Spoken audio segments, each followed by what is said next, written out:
Yeah, they're not coming for us at all. We're not going to get banned off of Twitter. I love censorship. I love it. Yeah, I think more people should be censored. Yeah. Ray, you good?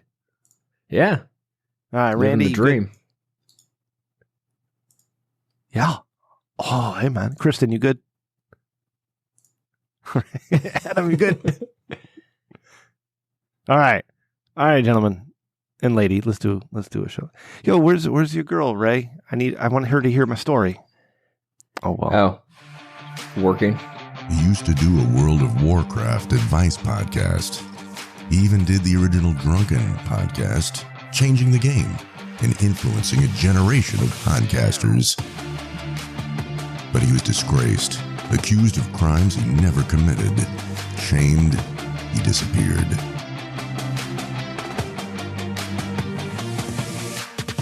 By the grace and generosity of Mr. Rich Dickman, he was raised again. Seconded by his co-host, definitely not main host, Ray, Rem Dickman has returned, sexier and more handsome than ever. This is The Rich Dickman Show, the greatest podcast ever produced by Rich Dickman with Rem and Ray. Featuring executive producer Randy, producer Ryan, Maddie from Australia, hot drummer Newsbaden, and Svensson. The Rich Dickman Show, your slightly better than mediocre podcast. Hey, everybody. Welcome to episode 142 of The Rich Dickman Show, the podcast that is slightly better than mediocre. I am your host, Rem, once again, back at you in this thing we call a podcast, talking with my homies, shooting the shit, if you will, having a good time, drinking some whiskey. It's always a good time here at the TRDS. Ray, we got to make that acronym like a thing now. Like, we got to just make it a thing, like TRDS. Just do it. Turds? Yes. Thank you, Adam from Houston, our guest, who I didn't get to introduce, but there he is. Welcome in your smoking jacket, no shirt and short pants, looking sexy as fuck with your marijuana money. But we'll get to you in a second. Ray, you got a hat on. Did you not pay your heating bill? Like, what's happening? What's happening over there? Hat and no, I got a haircut. Just get out of work. It's a terrible haircut. So here's the quick story. So my wife, we get a lockdown, then a stay-at-home order. Apparently, you get COVID if you get a haircut. It'll definitely kill you. That's a fact. Yeah. Look it up online. It's happened before. So I can't even go to like Great Clips or anything like that. So I'm like, all right, wife, you want to cut my hair? It's getting out of control. And so we go that route. Now for Christmas, she got a gift card or something like that to go to get a facial. You perverts. Easy, Ray. Down on Main Street at the little shop there. So she goes in there. She goes in there on Sunday, the day after cutting my hair, and she goes, "Hey, the lady said the barber next door is open. You should come down and get a haircut." Like, son of a bitch. Like, my hair looks like I was like, babe, no offense, but like, I'd much rather go there. And she's like, what are you trying to say? I'm like, well, you don't do it for a living. Like, my hair's cut, but it doesn't look good. Yeah. So anyway, here I am wearing hats all the time now. So do you offer to cut your wife's hair? Like, hey, baby, let me hook you up with the good stuff. Snip, snip. No, she does the whole, what is it, tomorrow? She's got to go back to the place and sit there for like 2 hours while I watch the kids, while they redo the color in her hair or some weird shit like that. I don't know. Annoying. Apparently when girls go to the salon and get their haircut, it's like almost minimum 4 hours. Like if you're getting the whole thing done. Yeah. I'm like, that's terrible. That sounds boring, but you do you. Looks like Randy got his hair done at a salon. I'm sorry, Adam. Go ahead. Is this like taking a shower where it takes you an hour, but you're really only washing yourself for 5 minutes and spending the rest of it contemplating the universe? No, the rest of the time I spend scrubbing my penis like really thoroughly. Shoving the shit down the drain pipe with your foot. Yeah. Very nice. Yeah. Thank you. That was a great visual. That's enough for me. Good night, everybody. Randy, what's going on, buddy? You look handsome over there. What's happening? What's up, buddy? Yeah. Oh, thank you. I got on my nice little pony shirt that I bought like for Ray? $96 at DXL. You can go there and get 20% off. Randy? Yeah. Do I? Oh. Yeah, use the promo code Randy. that's no, right. TRDS. I was going to Thank say, you. they'll take it. Just they want your money. They don't Every care promo what the code's promo code accepted. is. You literally Works just everywhere. Just put turds into every promo code and you'll get 20% off. Yeah. All right. Yes, exactly. We will. Thanks for coming. Try it out. Thanks for being here tonight. Hopefully, we get this video on YouTube. See, here's the thing about doing video. Rain, I just thought of this. Is that like I got to prepare. I got to dress better, and I got to keep my contact lenses in because I look like a total douche with my fucking glasses on. Like I hate this shit. So I don't know. We're gonna see if this works. I don't know if we're actually gonna post it because I got to look handsome. Anyways. Speaking of handsome, let's go down to Texas. And you're way out of frame. Yeah, it's awful. I really got to set it up if we're doing that. But anyways, Adam. I mean, yeah, you're right. Really bad, dude. What are you doing? It's been 12 weeks. Well, no. When was the election one? It's like been 10 30? weeks. Well, 30. I don't know what it's been. It's been too long. Adam, what's going on, man? No, it was episode 130, right? 130, we did the whole thing, but we had the election, I think it was after that, like 133. So it's been about 9 weeks. Whatever, it doesn't matter. Okay, that's just stuff that sticks in my head and just annoys everybody else. But I want to know, how are you, my friend? You look handsome as hell. Oh, amazing. I can see the money dripping out of your pores. Like, what's going on? Oh, well, I've been following weed stocks for a long time. You know, I invested a pretty good grip of cash about 2 years ago, which really wasn't the best time to get in.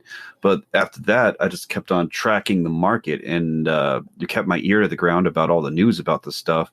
And I had slowly invested more into it at really good times. And I bought in pretty good at literally the best time. Like, I couldn't have got a better price on the stuff except for maybe a couple of hours in the day in which I got it. I've never caught a knife so low before. Yeah. And so now the Dems won back the Senate. There's all this marijuana legislation that's going to hit the Senate that looks like it might pass. So they might be decriminalizing weed in the near future. And the weed stocks, they're just going through the roof. It's insane. They're going to legalize it in New York City. I was just talking to Chris O.C. earlier today. I said, Chris O.C., can you imagine? Like, if Andrew Yang becomes the mayor down there and you get free money, you can take me out to Hot Pot while my friend Mike and you are both super high eating Hot Pot. That sounds like a dream come true. And he's like, "Oh my God, that's amazing!" The weed bars. And I'm like, "Holy shit, I love politics all of a sudden." So that's great, Adam. I got to tell you, I got a whole bunch of stories to tell, and this sucks because we have Adam here, and he's got stories to tell too. So I'm sorry, I'm trying to pair it. Anyways, I work with this guy, all right, and he got into stock trading on the Robinhood app. Okay, like they just buy a few bucks worth of a stock, and oh my God, I made $10, and they sell like all this shit, right? And they try to get me into it. Yeah. But Robinhood wanted like all my bank account information, and I was like, I'm not going to do that shit. So I got it over to the Cash App, okay? And Cash App gives you like a free $5 for signing up, and you get $5 for signing other people up. So I ended up with like $20 free just by signing people up. So I started to invest that in the stocks and in Bitcoin, little by little. So I put my money, I put it into Bitcoin, and Bitcoin's doing fantastic right now. And don't get me wrong, it's little amounts, okay? It's very little amounts. It's just fun to see. Anyways, like I got 2 travel stocks, and then I got Virgin Galactic and Aurora Cannabis. Okay, so this dude I work with, he's all going, "Oh, ACB fucking cratered." Yeah. Well, this dude, he's like playing day trading, and he's like getting $10 here, $10 there. He's like going, "Oh, you got to get into plug power, man. They're hydrogen and bullshit." And I'm just looking, I'm like, "Okay, dude." And I'm looking at my Virgin Galactic, which is I'm up $20 in, and I'm like the ACB, I'm still up in it. And I sold the travel stocks to buy more weed stocks. So, anyways, I kind of understand how you're feeling. I'm not at the point where I can walk around shirtless in a smoking jacket. I'm not that rich yet, but I hope to be one day. Well, the difference is I invested maybe a couple years' salary. Yeah. And there you go. And everything. And so I'm up like in like a week and a day, I'm up like a little over a year's pay. Nice. That's beautiful. And so I'm just like, Hua! Like, like, how now, brown cow? Yeah. And I was already doing stuff like really all the decisions I made to actually do some of my spending that I did recently. I'd already done that before I'd made all that money because I'm just a really frugal person. And, I save up for the stuff that I really want. Like, I'm getting my GTR rebuilt. I'm getting the entire fuel system redone, the ignition system redone. I should be pushing about 500 horsepower. That's going to be fun. Nice. And then I got a new 3090. I got a Strix. Ugh, so fun. It's nice having nice Jealous, things. right? Yeah. Oh, well, you get to be such an insufferable fucking douchebag. It's so great. Because me, I have no play in politics. Everyone knows that. Because I'm a fucking felon. Nobody gives a shit about me. I know nobody gives a shit about me. So I don't play any sides because I don't care. I know these people hate me. And so, when the people are running up in the Capitol building, I'm like, fuck yeah, fucking badass, baby. Riots are fucking awesome. You got to admit. And people are like, no, this is a betrayal of our democracy. I got all these conservative people working in my machine shop. They're proto-boomers, man. They're boomers, but they were born in the wrong generation, right? Yeah. They're just a little late coming out. And I'm just laughing my ass off. They're like, oh, our country's going to turn into socialism and they're desecrating our democracy. And I'm like, I don't give a fuck. I just made a shitload of money. It's the American dream, baby. That's the American way. You don't give a fuck. You just make money. I'm like, don't get mad. Get money, baby. Yeah. I told you about investing in this weed shit. I've been talking about it for years because I knew it was coming. I didn't think it was going to be this early, but I knew the writing was on the wall. Right. So congratulations on you. And Ray, we're not going to talk politics anymore on this show, but I do want to say that our elected officials should live in fear every day of their lives of their constituents. They should all be afraid of us.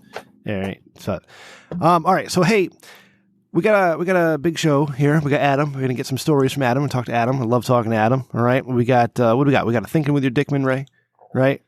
Yeah. We got voicemail. We have voicemail. Could you believe it? We actually have voicemail tonight. Wow. And and I got another story I have to tell and some other things to tell you guys about because I feel they're important. But first of all, richdickman.com for all the Rich Dickman needs. Click the merch tab. Get yourself some merch.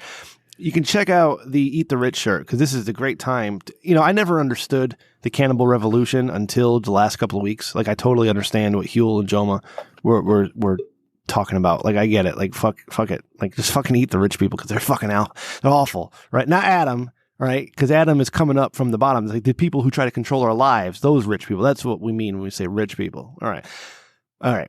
Ray, Randy, Adam, you all know, I was a former professional advice giver in a former life. All right. I gave lots of advice to lots of people who sought my advice. Ray, they actually wrote into the show and asked Jules and I for advice. Okay. It's not like we were spouting off into the Twitterverse just saying, hey, this is what I think. Here are my opinions. No, I didn't do that. Svensson. All right. I don't need the World of Warcraft podcasters giving me their goddamn political opinions every day. People came to us for advice, right? Now, nobody's coming to me for advice anymore except when we do Thinking with Your Dickman. All right. But I'm going to give some free advice to each of you, young men, young women, old men, old women, boomers, millennials, Gen Xers, whatever it is. This is for everybody. When your neighbor comes to you and essentially wants to form a neighborhood militia and asks you to join, your response will always be yes. Never say no. Never say no. Even if you don't want to, you say yes. So this is what happened. What the fuck? That's a hell of a way to open up a story. So, yeah, we switched to Signal today. Yeah, we took our conversation into an encrypted form. So I was at work today, all right, and I'm back in my place of business doing my normal thing, and it's great. I'm happy to be back in my normal life. And it's about 8:30 in the morning, and I'm just doing my thing, and I get a text message from my neighbor. Now, famously, I have a neighbor who provides me power when the power goes out. He's got a big generator. He's got a big wire. I hook right into it, right? Like, it's great. I love this guy because he gets us through the power outages. So he texts me. He says, hey, Rem, do you have a few minutes to text? And I'm like, oh, shit, I wonder what happened. Like, is he moving or what's going on? And hold on. I should probably bring up the actual conversation. Give me 1 second here while I pull this one up because the exact words it's more fun that way. I got it. Come on. Look. So you know how I'm building a bunker, right? Yeah. Here we go. All right. So sorry to barge in. I should have said good morning. Hope all is well with you and the family. Now, mind you, okay, this gentleman has a Trump 2020 flag hanging below his American flag. And me, I will fit in with everybody, okay? It doesn't matter what I believe or what I support. If you have a Trump flag, I'm saying, hey, man, nice flag. If you have a Biden flag, I'm saying, hey, man, nice flag. Because I'm not going to get into the bullshit, right? I'm just going to just go with the flow. All right. So he says, I know you are in the right camp on what is imminent and what we are facing in this country. I was like, oh, shit, here we go. And now I got two guys near me at work. I'm like, oh, God, he's forming a militia. Like, this is fucking happening. So I said, yeah, troubling waters ahead. And then he wrote to me, I don't know what is going to happen, but if anything is going to happen, it's going to be very soon. Like in the next week, sort of, kind of soon. There are a few people in the neighborhood who are on the same page as you and I and are as concerned. I picked up a handful of two-way radios and I'm distributing them to us here on the Hill, just in case we need to communicate for any reason at all. And I responded, oh, wow. And then he said, are you interested in having one, keeping it on, charging, and within earshot in your house just in case? And I said, hell yeah, bud. I'm down. That sounds like a great plan. Then he writes, under the circumstances, I don't think it's being extreme, LOL. Do you have a micro USB cord? I can give you a base charge if you need it, but it'd be cool if you had a cord. Like, yeah, I got plenty of micro USB cords. I just switched to iPhones, got them all from the old Androids. He says, okay, cool.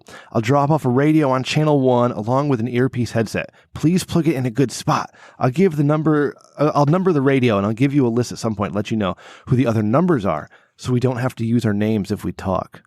I'm number 5. Yeah, I said, that's a great idea. How many people are in? And he said, 5 or 6. I said, awesome. Yeah, keep me updated, man. He said, then he asked me, do you have protection in your house? And I'm definitely not talking about rubbers, right? And I said, now this is the guy, he sharpened. You should have played it off like you were, like he was talking about condoms, man. You know what? I would be deflecting. Yeah, I haven't gotten my wife pregnant right now. I'm like, oh my God, I'm about to get roped in on a federal charge. Yeah, no, this is the most exciting shit I've gone through in the last 6 weeks. But now he's also sharpened my knives in the past. He's got like one of those machine diamond sharpeners. Like he's sharpened my. It's great, you know. And I just got this beautiful new knife, Ray. It finally came in. I don't know if I told you that. Yeah. And I'm going to need that sharpened every couple of months. So I want to keep. You know, and I'm asking the guys at work, it's like, when do I turn this into him sharpening my knives? Like, you know, so he said, do you have protection in the house? And I said, just my kitchen knives. I got a new one too. It's gorgeous. But my wife, she wasn't about the gun life after we had kids. You know, I brought it up a few times. 2020, I did want to get my gun permit, but COVID kind of ruined it. So yeah, I actually do plan on getting the permit this year. Permit? What the hell's that? Yeah, I know. I'm in Texas. But he said, so he goes, seriously, talk to her. I'll hook you up with something until you can get yourself straight. It's not illegal to have something in the house for home protection. Let me know. If you aren't an avid shooter, a 12 gauge with the right cartridges will suffice. I said, Jesus Christ. So you get random texts and guys are like, hey, let me give you radio and guns. Yes. So I said, well, let me tell you, you got a winning complexion there. You know, I'm going to be on the right side of everything, no matter what goes down. Either I'm defending the Hill with my brothers, or I'm calling the FBI. You know, one or the other. I haven't decided yet. But he said, I said, oh wow, okay. He said, I'll let you keep mine until you can get yourself up to speed, but talk to your wife first. And I said, absolutely. He said, do it soon. But I'll get you that radio regardless. I'll put it on your porch and the list will follow. Okay.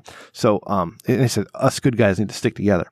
In the meantime, let's pray for the president, his family, inner circle, and all of those surrounding him that are in place to set this country straight. We're at the 11th hour, literally.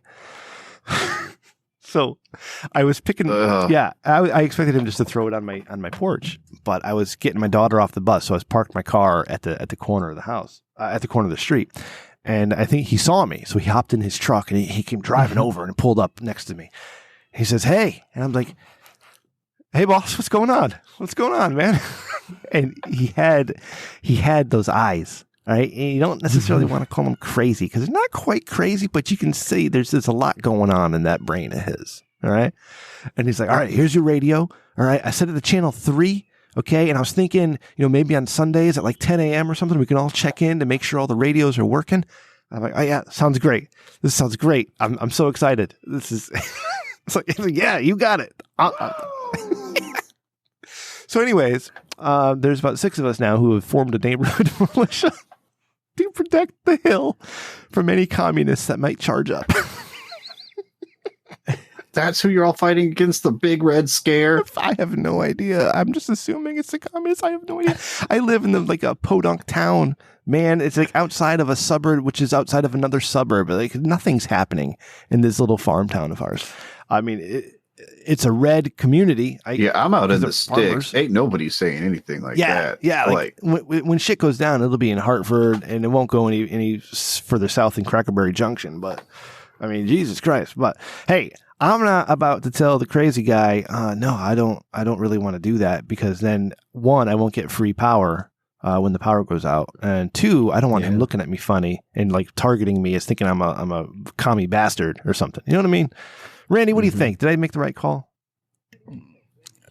Yeah, if the FBI asks when they're questioning you why you did it, just say that you're media and you wanted to cover it properly for the podcast. That's what I told my wife. My God, you're so smart. I was telling my wife all this. She's like, what the hell? I said, babe, these are great podcast stories. This is content for the rest of the year. So, and I need it. I absolutely need it, because we're not talking Corona. Did you get a gun? Where's your gun? I don't have a gun yet. I got to get the other stuff. He said he was going to give you a free gun, and on top of that, you're just like, sure, a 12 gauge, no problem. Man, you undersold that. You should be like, no, I need at least a 308 so I can have extra penetrating power to get through more communists. Yeah, it's funny that you mentioned that, Adam, because this guy, he has a workshop in his backyard. He's got a big piece of property, right? And with his business, I think he does he does sprinklers, fire sprinklers. So he's got a workshop, and we in the neighborhood have speculated there's a gun range in that workshop, and we have heard, bullets firing off in the past, but there's also a lot of woods around us, so we can't be totally sure. So the next question I'm going to ask him tomorrow is like, hey man, you got any place where I can practice with that 12 gauge? And if he says in my backyard, I'm like, fuck yeah, like I'm totally down. Now, I must say, okay, I used to be a Walking Dead fan. Like, I used to love watching The Walking Dead up until Sasha died and came out of the fucking coffin, and it was just stupid. Like, it was stupid after that, so I stopped watching. But the first few seasons of Walking Dead, I enjoyed. And when I moved into this place in 2016, and I thought to myself, we're up on a hill. This is actually a great tactical spot. If there was a zombie invasion, okay, we would be okay, because it would take these dead people extra long to walk up the hill. And then I started making my plans. Like, who do I go to? Well, we got my neighbor with the power, and he's got the warehouse, and then we got another guy down the street who's a hunter. He's got a lot of guns. So I'm pretty well protected. I just got to make good connections, and I have. I got my neighbor. Now I'm in his militia. I got to get the guy down the street who's an avid hunter. I got to talk to him about joining the militia. So I get, at least there's one other sane person. It's fucking shit. But this is great. This is, I'm so excited to be a part of the neighborhood militia defending the hill. He's like, yeah, the guy down the street, he's all aboard. He's ready to barricade the hill if necessary. I'm like, hell yeah. What does this dude think is going to happen? I don't know. I have no idea what he thinks, especially when we are. Why didn't you ask? No, Adam. Like, he's the one that's like, man, you never know. Adam, I don't want to set him off. It'd be nice if I had an idea as to what the fuck is popping off right now, what you think is going to happen. I just got to imagine there's going to be... do y'all have a plan? Buffalo soldiers. Can it be like Omega Team Alpha and then have a bunch of deployment or That's something? The thing. Is like, we need to work on secret codes. And, I'm thinking of what my code should be. I want to do something cool, like, spread eagle or some shit, like something fucking awesome like that. But, that'll come in time. Like when we have our first militia meeting with, what kind of beer do redneck militia members drink, Adam? You would know. Bud Light. Ryan Guy's Truth. Some natural light. Natty Light, baby. PBR. Yeah, some natty. I actually like Reserve. Tabs Blue Ribbon. Can't drink PBR if there's no women to beat. Shit. God damn it. Maybe we'll start that too. Our neighborhood militia wife beating club. Moonshine. Yeah, Freddie said moonshine. I think you might have, like Adam was kind of saying, blown an opportunity. Because when he's like, hey, if you don't really shoot much, maybe like a 12 gauge starts good. That's when you got to be like, hey, I was in the Army. Hook me up. Hook me up with a good shit. And see what he's got. Be like, what you got? Try to strike up a conversation so you can get an inventory of all his firearms so you can hand it over to the FBI when they come knocking at your door. Yes, absolutely. All right. You need to give them something. Yeah. No, that's a good plan. Like, I'm new to this. Okay. I knew enough not to say no to the crazy person. So, this is your first militia? No, I'm just kidding. Yeah. I mean, it's great advice. Say yes to crazy come people. on. Just in say Ohio, yes. we join our first militia at 6 years old. It's when our parents, overdose on heroin and we got to roam the neighborhood for food. Yeah, you could use the neighborhood militia as a fun firearms training exercise for the kids. Yeah. It'd be a family activity. Go on family militia parking or picnics. I was thinking shooting practice. I was thinking, like, when it comes to springtime, survival trips. I was going to ask my neighbor. I said, "Hey, hey neighbor, can I use the area, behind both of our yards as like a camping bushcraft type thing where my son and I can shoot outdoor videos for his YouTube channel?" But this is much better. Like, I'm going to take video of being in the fucking militia and defending the hill from the communists. Don't whoever supply the feds their own evidence. No, it's fine, Ad. I know exactly what I'm doing. I'm a professional YouTube and podcast personality. This is... You're going to Joe Exotic this shit. Tommy was really a code for black people the whole time. Oh, God, don't. And you're going to have a lot of explaining to do. Oh, shit. Like, you're right. I gotta... All right. This is when that GoPro you wanted to buy is going to come in real handy. Yes. Real handy. Yes. Fine, I'll sell my wife on it finally. Get the fucking GoPro. Be like, this is our get out of jail free card right here. This is a worthwhile investment. Yeah, it's gonna protect all of us. Yep. The 12 gauge in my GoPro. Boom. Take care of that commie threat. Yep. Anyways, militia survival kit. Yeah, I'm a militia member. I'm number 5 on the radio, and I got to check in 2 days or 4 days, 3, whatever Sunday is from now. Ray, I don't remember. So, yeah, what did you do this week, Adam?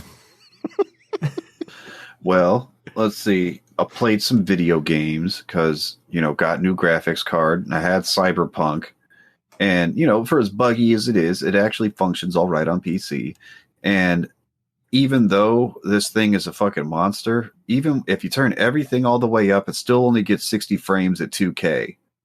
Yeah, that game with everything all the way maxed. Mm-hmm. And like even then it still wants to frame stutter from time to time, but man, it changed the game entirely. Mm-hmm. Nice. Like it looks so good. It's beautiful. It's like playing Blade Runner. It's awesome. Fantastic. So I got to bask in the graphics cards, cut on a lot of steel, made a lot of money, talked a lot of shit. Talked a lot of shit. Man, I would go up to people and talk about how fun it is about being an insufferable douchebag while being an insufferable douchebag and talking about how much money I made and how fast my car is going to be. It's so fun. You need to talk as much shit as you can now before we're not allowed to talk shit anymore. So get as much of it as you can. Be great. Yeah, well, also a lot of people are struggling too, so I'm like, I just gotta rub this fucking salt in the wound because there's so many people that are fucking talking cash money shit about me invested in weed. They were like, that's dumb. They're like, they'll never legalize in Texas. That the companies are never going to go anywhere. People are like, there are plenty of people that thought it was a good idea. They're like, oh yeah, eventually, but they were like, man, you might be able to cash in on that in 20 years or something like that. Now I'm just like, fuck you. How now, brown cow? Nice. That's great. No, being able to be better than people. In all honesty, I should have just never bought the weed stock. Actually, I should have just held the Tesla that I had. I'd have been. It'd have been fucking stupid. I would damn near have $1 million if I'd done that and held it till today. This Polish guy that works for me, he has a bunch of Tesla stock. He's like, oh no, I don't sell now. I wait. They get bigger. Ray. I promise they get bigger. And then who knows? We'll see. Ray, did you join any militias this week? No, basically the only eventful thing that happened for me was I think it was Monday morning. Opened my garage door to go out because I parked my car in the driveway there, so I go out through the garage door. Yeah, so I open the garage door and start walking out. Right in front of my car, between the garage door and the car, is some Taco Bell. And I'm like, what is this? I was like, did I get really drunk last night and order food and forget or something? Like, what happened? Like, why is there Taco Bell? And it's neatly stacked. It's two boxes, look like little, Pizza Hut from Target, little, size boxes, and a bag sitting on top of that with a receipt. And then there's a little drink carrier. It's got 3 drinks in it. One of them's half empty. And I'm like, well, what is this? And so I grabbed the receipt, and it says it's for someone like James or something like that. Is the name on the receipt, and it said the order was placed like 10:48 p.m. And I'm like, okay, well, I think that was a mistake. Sitting there all night. All night, yeah. That's What'd you do with it? Probably somebody who just bought a batch of. Sorry. Probably. That's what I've. Have you guys ever ordered food and forgot about it, or had it delivered to the wrong place or something? I've never done that. I've never ordered through Uber Eats or Grubhub or anything. Actually, I haven't either. Like, I know people that do, and I've seen drivers be incredibly incompetent boobs, but I've never seen it just delivered to the wrong place. Oh, the worst part about using those services is you order the food, and then they're giving you the updates. And so you get the update that says, hey, your driver, so-and-so, they'll give you the name, Joe Blow. He's picked up the order at the restaurant. And then you can open the app and it shows where their car's at. And I'm like, oh, nice. He's only like 3 miles away. Like, we're on a stay-at-home order. I'm just going to order some food and it'll be here in, he's 3 miles away. It'll be here in just a couple minutes. Next thing you know, you're watching the guy take 25 minutes to go 3 miles. And he never stops in a spot that's like a neighborhood. He doesn't take a detour. He just comes straight here. And I'm thinking, if I'm a driver, I'm trying to haul ass to get there so I can get the next order out. Why is it taking the guy 25 minutes to go 3 miles? So I pretty much, you can't use those places. The drivers are just brain dead. What did you do with the food? Did you eat it? Or did you throw it in the garbage? Did you call somebody? So I brought it inside the garage, put it right next to the side of the door, set it there. And then when I got home from work, I was like, hey, wife, do you know anything about this? Like, do you see this? She's like, oh, no, it was the first I've seen it. And it's still sitting there. It's been there for like 3 or 4 days. Jesus Christ, throw it away at this point, Ray. I'm too busy.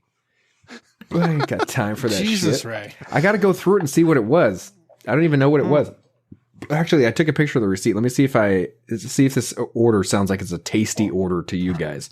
Like, is this something that you would order?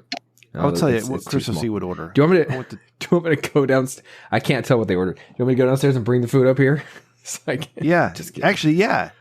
Couldn't we get you to take a bite out of it? Because you can't smell any of it. This is going to video. Yeah, give me 1 second. I'll go get that. Okay, go get it. Bring it up here and we can investigate and look what the food's like. Hold on. All right. And you can eat it on stream.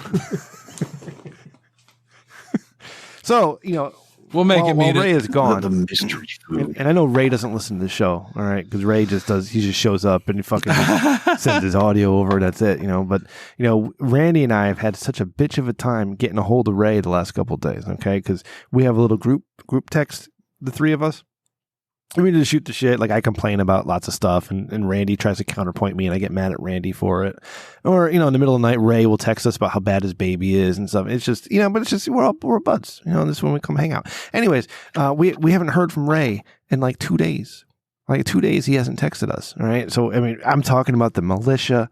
I'm talking about fucking Chris OC being crazy with his I'll talk about that in a little bit, but Randy, we got a lot of stuff. We had a lot of interesting conversations. Yeah, Chris OC seems to be renting a lot of space in your head, man. No, it's funny to talk about. He lives there rent free. Yeah, he's my friend. Like, what do you want? Like, I love the guy. Oh, he's back. Okay.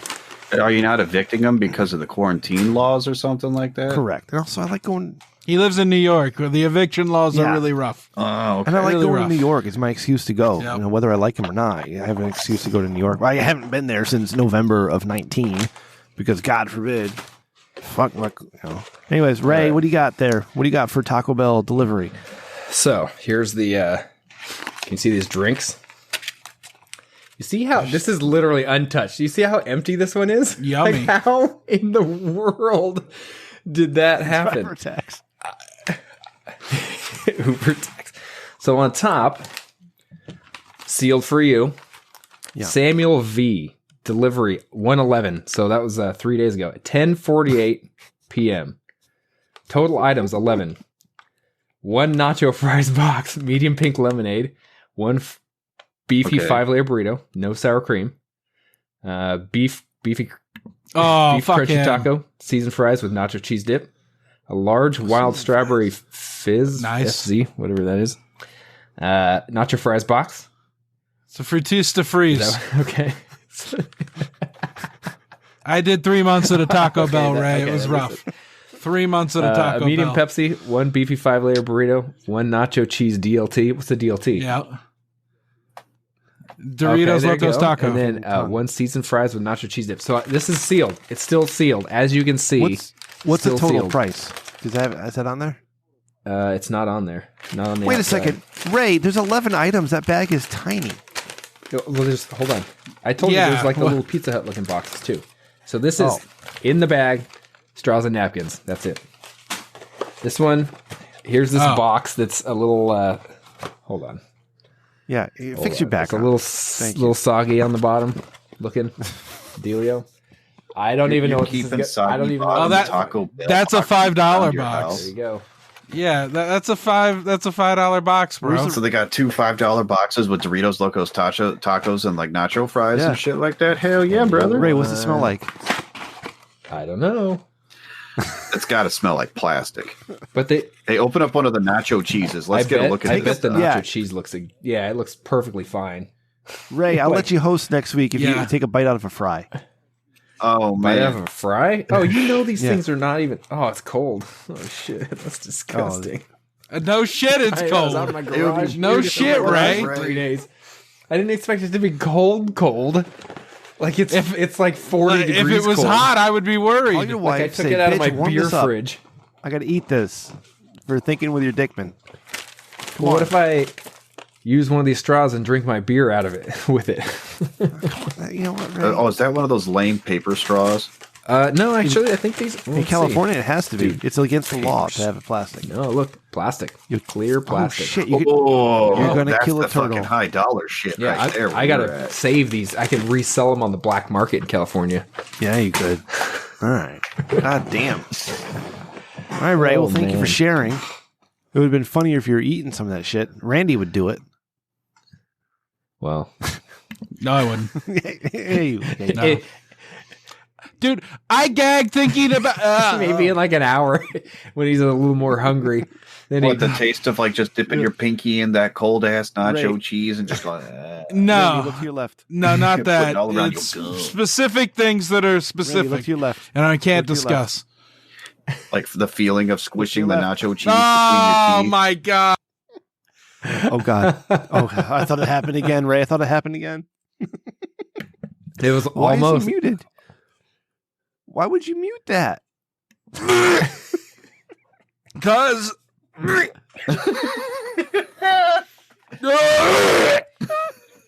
fuck you guys. Fuck with It's me. not I- funny. You're supposed to care If I about took a me. bite of one of those fries, is that the Ugh. equivalent of what Kristen was just doing? Randy, if you're gonna survive that zombie apocalypse, you got to work on that gag reflex, Yeah, brother. buddy. Oh. What? No, I'll just die early. Condition, man, makes it so you can only take one move action. Oh shit! Yeah. Yeah, no. My plan for the zombie apocalypse is to die early. So, Become a zombie. join the winning Yep. team. yep. You're gonna be like, I've seen all the movies. I know how Yeah. they end. Yeah, everybody that's dies. true. Everybody dies. Now, Adam, you mentioned Chris O.C. living in my head. Now, listen, okay, the guy's my friend, all right, and I make room for him in my head. Craig disappeared. Ray? It also Oh, no, it seems to rabble rouse you a little bit. No, it didn't. No, it was Kristen. She turned off her video. She's walking. Ray, edit that out. Okay, I have to turn on. so, all right. And it's only because I like that. He's my friend, so I give him benefit of the doubt all the time. And Hurry. he has some very. Oh yeah, no. You got to mute, Randy. You got to mute. I was like, "What are you Randy, you got to doing?" mute. Oh, There we go. I got him. I thought I was muted. So anyways, I've decided when Chris O.C. brings up politics, I'm just going to agree with him. All right, and maybe I'll just go to an extreme way to agreeing with him. Like, oh yeah, kill all the Trump supporters. Like, fucking just murder them all. Right? And well, maybe we don't need to do that. But or you could just say like, "Oh, that's an interesting perspective." yeah, that's what I used to do. But now I just go to the other way. I just go totally extreme with it, and I just agree to an umpteenth degree. Well, anyways, so I hope I don't sidetrack you too much. Have you told him you joined a militia or suggested creating a militia? No, I have not told him yet. Yeah, okay. I haven't told him yet. Isn't he going to call you a white supremacist or something? Yeah, he might do that, or he might just make fun of my neighbor, and I just don't want to deal with it. So I don't want to have that conversation.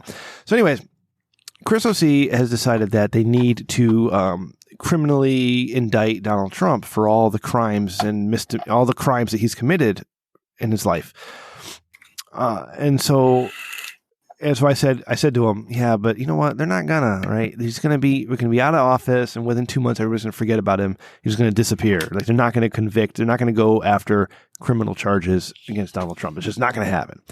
So Chris O.C. makes a statement.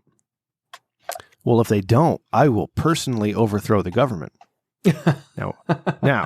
Now, maybe you, audience, you might think, well, that's just a guy talking shit, right? But no, you don't know Chris O.C., okay? Because when Chris O.C. He doesn't lie. When he gives me a news story that later turns to be false, he apologizes, like, oh God, I'm sorry. I didn't mean to give that to you. Apparently that was false. I had misinformation. I'm sorry.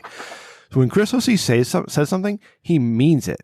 So I said, I will totally support your overthrow of the government. I can't wait for that to happen. So I encourage it now. So every time he brings up something, I just say, well, like we had the Capitol, the rioters and the protesters over the last week, Ray. And I'm like, okay, so when you overthrow the government in a couple of years, like how is that going to be different from what happened on Wednesday?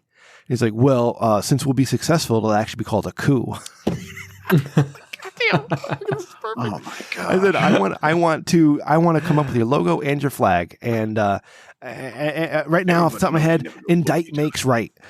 Oh yeah, I like that. Indict makes right. Yeah, that's going to be our motto. I'm like, yeah, fuck yeah. I'm totally.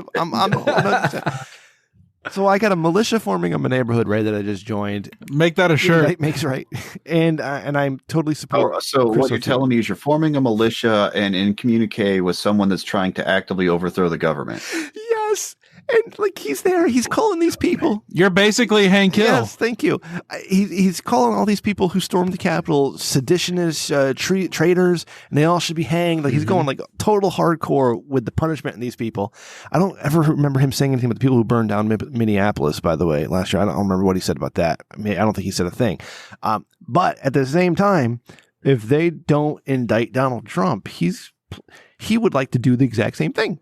And when he doesn't, oh my God, it's going to be such a great day, Ray, when he doesn't do it. And I can say, Chris, you said you were going to overthrow the government and you didn't. Like, you let me down, bro. Like, what's happening? I got the weirdest friends. I can't wait. This freaking guy. I can't wait. This guy. What are you going to do about this guy? Nothing. I just enjoy the ride.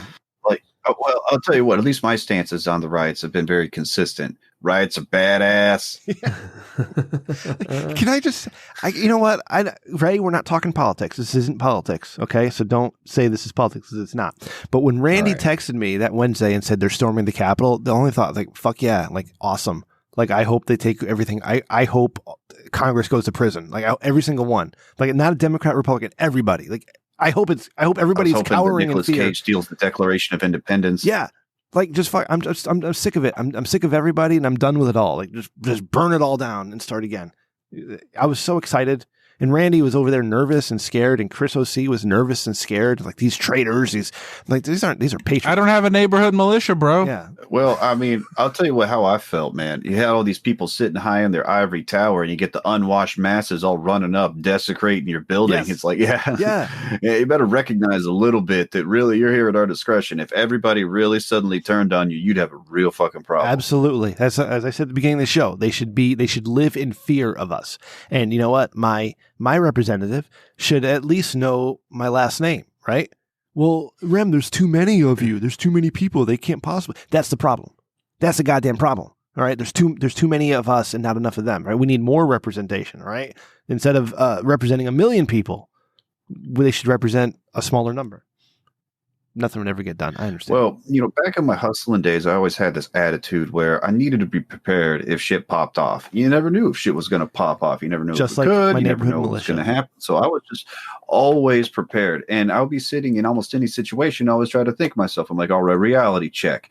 What's my current situation? What am I going to do if something happens?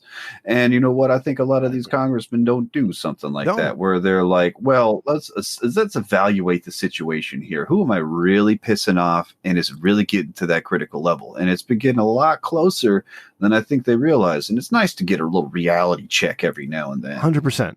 100%. Thank you. They're too worried about the candy drawer. Don't take the candy from the drawer, Ray. Don't do that. Don't swipe that candy. Yeah. Fucking swipe all that shit. Yeah. Like, download a bunch of gay porn on everybody's computers. Like, whatever you can do to fuck someone's day up, fuck them. They have a government job. I don't respect them anyway. Oh. Yeah, it's going to take IT weeks to work through that and make sure nobody got super hacked while all this was going on. And not everybody works. Oh yeah, they got freaking Vladimir off in the crowd. He's like, "Oh yes, I am here to support Trump." He's just got his like secret flash drive that he's got keistered. He's just like sliding it in the thumb drive, fucking stealing everything, hacking the fuck out of shit. And speaking of hacking stuff, Randy is setting up a Signal group for the Rich Dickman Show. All right. So you can get with Randy Sir0 with an E at gmail.com if you want into the Signal group. So Randy, you're in charge of that because we're going to take this shit offline soon. All right. We're just going to be, I got to get into my militia roots. You know what I mean? Like you can't let the big brother read everything we fucking do, Ray. All right. You know what I mean? Yeah. All right. So, hey, Adam from Houston. Yes, sir. You've told many stories on the show. We've had you on a number of times. Love having you on. You're a great guest, all right? And you're a great dude, all right? I texted you earlier this week and you never texted back. That's kind of fucked up. Well, you called me. I was like, "Hey, call me on Discord." So you called my phone. No, I texted your phone. I don't call people, Adam. I don't like calling people. All right, that's not what I do. I don't like talking on the phone. Oh, you like to call Matt? I'm like Connecticut. Oh, did I call by accident? Shit, I'm sorry. I apologize. All right. So I don't know if Ray or Randy, I don't know if you know this, okay? But Adam, when he was in prison, he used to he was in charge of the sex motel, okay? Like he would watch out for guards while dudes were up in the bunker fucking. And I want to know more about that, Adam. Like tell me about the sex hotel and how you became in charge of it. All right. So when I first got to the furniture factory, I was a bench carpenter. Like I would assemble, pieces of furniture, and then we'd basically assemble all the major components of the thing, and then people would do the final assembly on the next stage. So we'd have like the side of a dresser, the side of the dresser, and like the guts in the middle, and other people would put all the other braces and assemble everything together. Yeah. But my boss was a fucking dick, and I hated this guy. And so he was I think he was the only one that ever wrote me up. Like he wrote me up and I got the case pulled off the captain's desk and I ripped it up and flushed it down the toilet. Just like Shawshank. But fuck this dude. Yeah. Because, I just didn't show up to work one day, and it happens all the time. Like people just not showing up. You can't get away with it like every week, but you can kind of basically take a day off every other week if you kind of feel like it. You don't really want to push it that much. But I guess I took a day off when he really didn't appreciate it. Just dry wrote me up, and I'm like, you know what? I'm getting the fuck out of here. So I started maneuvering, trying to figure out how I can get the hell out of this department. Eventually, I found a way because one of the guys was getting out that worked in the warehouse, and the warehouse is the fucking sweetest job because you don't do fucking anything. So basically I got a reason to get out of my pod. I go hang out in the factory. I sit at a desk and do nothing until an order comes through. They go, "Hey, we need these pieces that have been stored in the warehouse." And usually it's like arms for chairs, legs for chairs, stuff like that. And so I go grab a bunch of pieces, go cart it off somewhere, and then go back to sitting on my desk. And it was good times. The guy that I worked with, he would just sit around making playing cards all day. Like that's all this dude did. To talk about a good old. He was an accountant. He was, and we talked about a bunch of ways to cook and math. The good old prison stories. But so to get to the ninth warehouse, it was connected to our warehouse through a little breezeway, and the doors are open. Like that warehouse is completely connected to our warehouse, but nobody ever goes in there. And normally nobody even goes through those doors at all. Actually, usually forklifts go into the front of the building and then grab the shit and come out. But most of the time the doors are just locked. So the only way to get in and out is through that breezeway.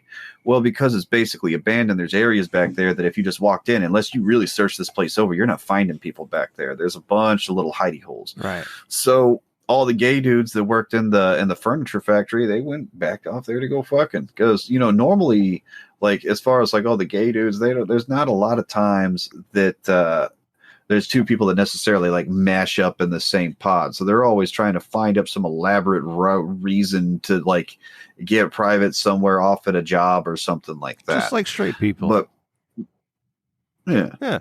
So, but we got the keys to the hotel though. So it's going to get used regardless. The whole thing is if something's happening that ain't supposed to be happening and you're involved, you get your palms greased a little bit. That's just how it works. It's standard procedure.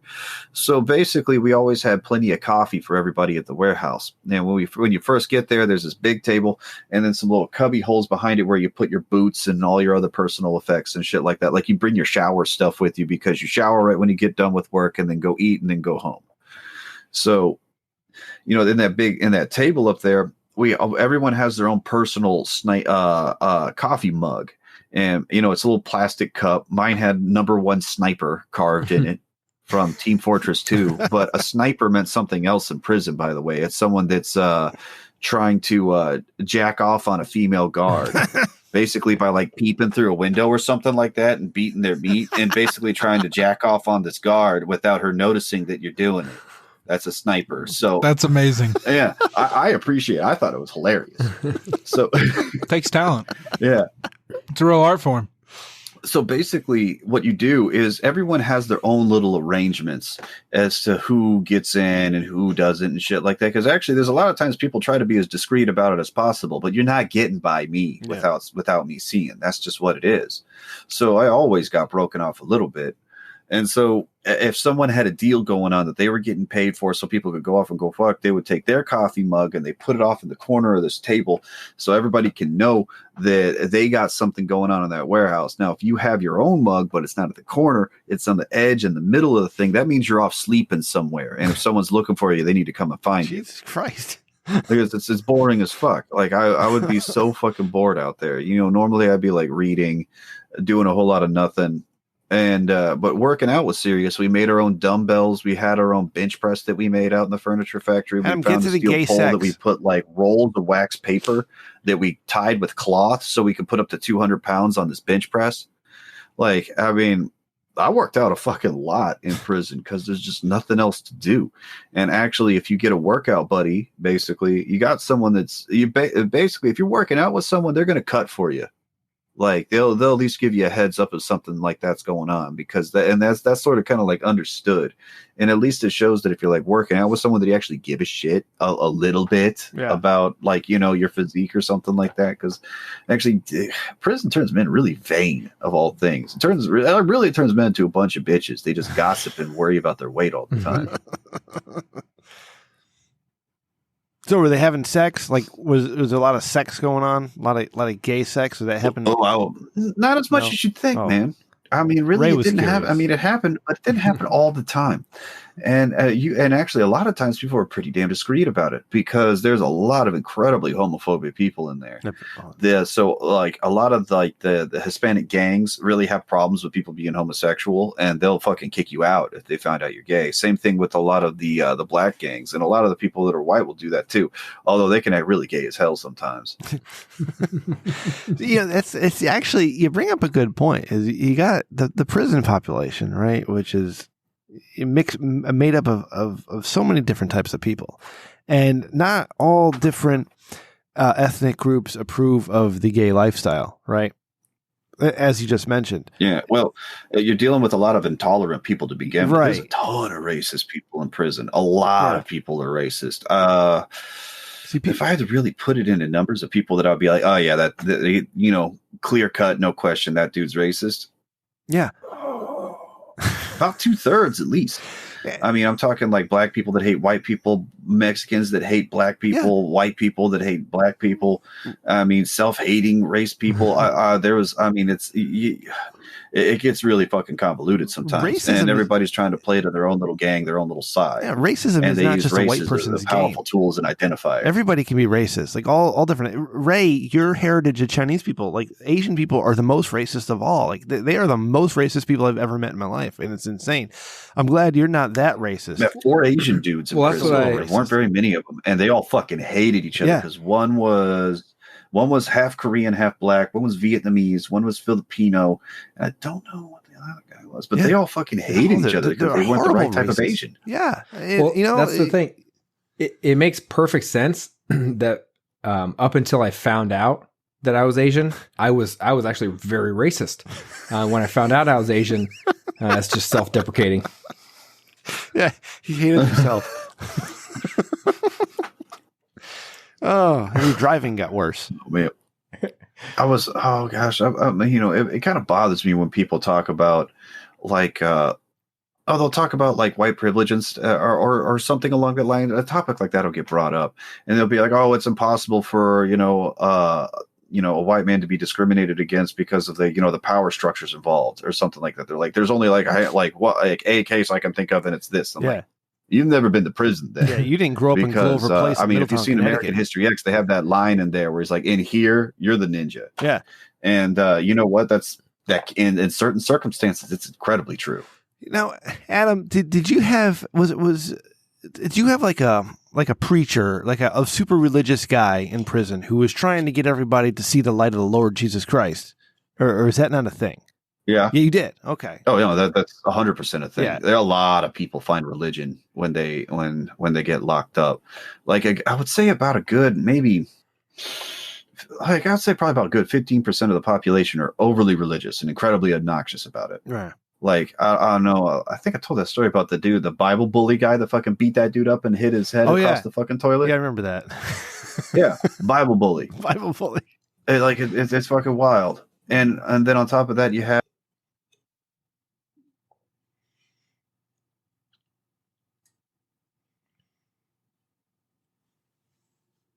Mm-hmm.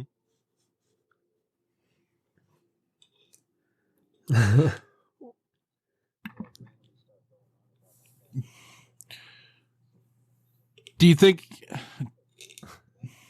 I could get a simulation theory over in prison?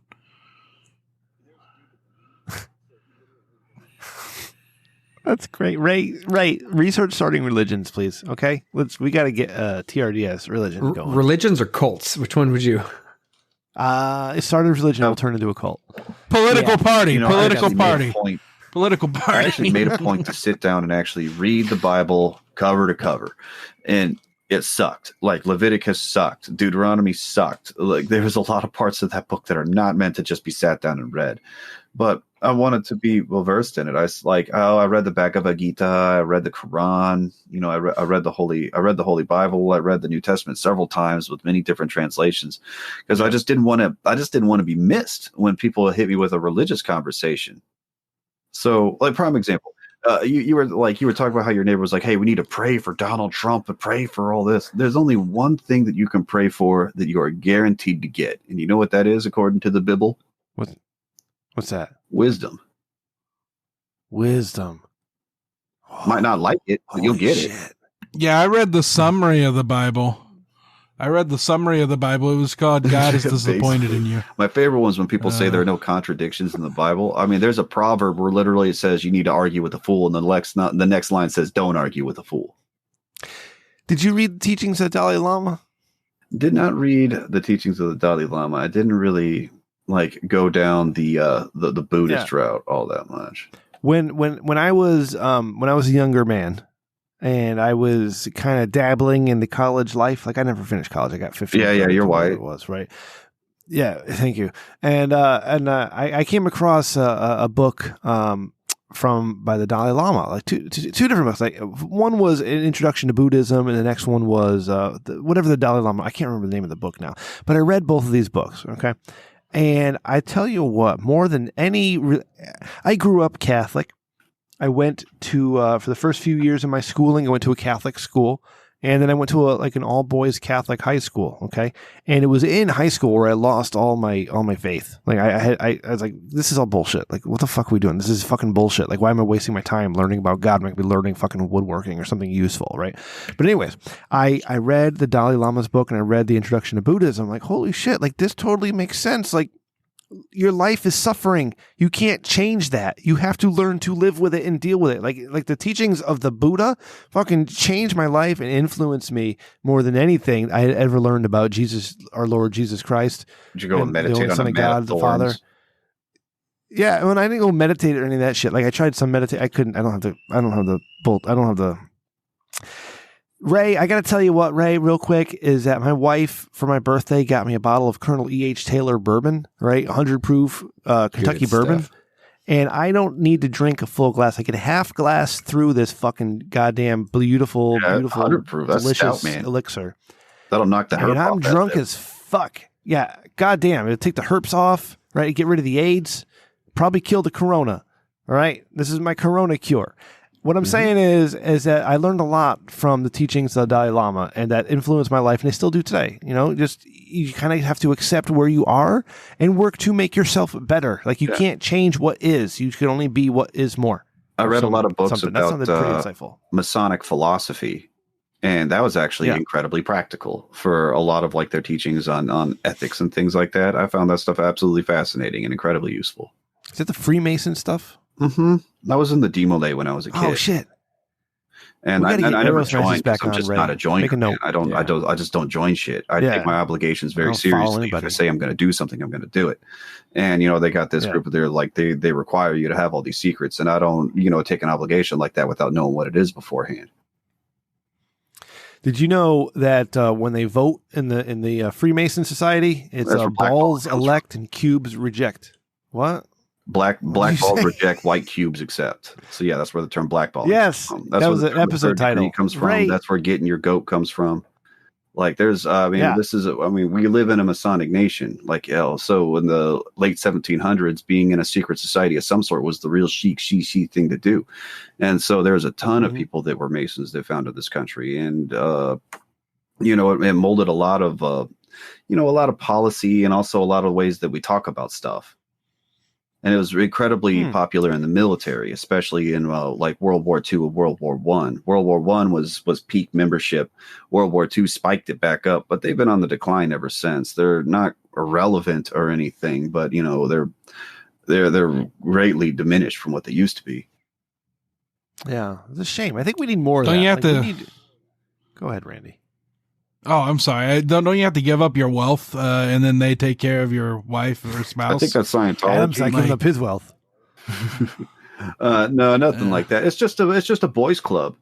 It's really just a way to do social group stuff. But I got a lot of family members that are in that kind of thing, and it's a really good thing to get involved with if you're serious about charity. We need more boys clubs. Not me. Yep. Well, it'll Me like either. you having boys clubs. Like Yeah. You're not allowed to have boys clubs anymore. Yeah. Adam, when you were hustling drugs, did you ever have like a come to Jesus moment, like where you were just sitting there and be like, fuck, like what are we doing? Like we shouldn't be doing this. Like, gentlemen, we got to get out of this. Did you ever have like that where you have second thoughts about what you were doing? No. The poison you were bringing to people? Poison. No, okay. I knew it wasn't poison. In fact, I was actually one of my big issues. So, okay, before I became a hustler, I was a nursing major. I got the better part of a nursing degree before I just dropped out. I was like, no, fuck this, I can't do it. And I had a lot of ethical issues with the whole health industry, and on top of that, it was incredibly harrowing. And one of the things that I was like, you know what, if I become a nurse, I'm basically kind of complicit in the way that we run our healthcare system and the way the pharmaceutical and drug industries do stuff. And there's a lot of really fucked up things that they prescribe. Then there's a lot of alternatives that are just straight up better. And but here's the deal: you can't have a patent on an organic compound. So there's a lot of lobbying that goes into keeping these drugs on the market and really fucking with people. So whenever I was hustling, I was very conscious about the stuff that I was selling. That's why I mainly just dealt in like weed and shrooms and acid and stuff like that. These things aren't going to harm you physiologically. So yeah, I was able to sell it to somebody with a clean conscience at the end of the day, because what they did with it was their own accord. So, it never really bothered me at all. Also, on account that I did my damnedest to keep business 100.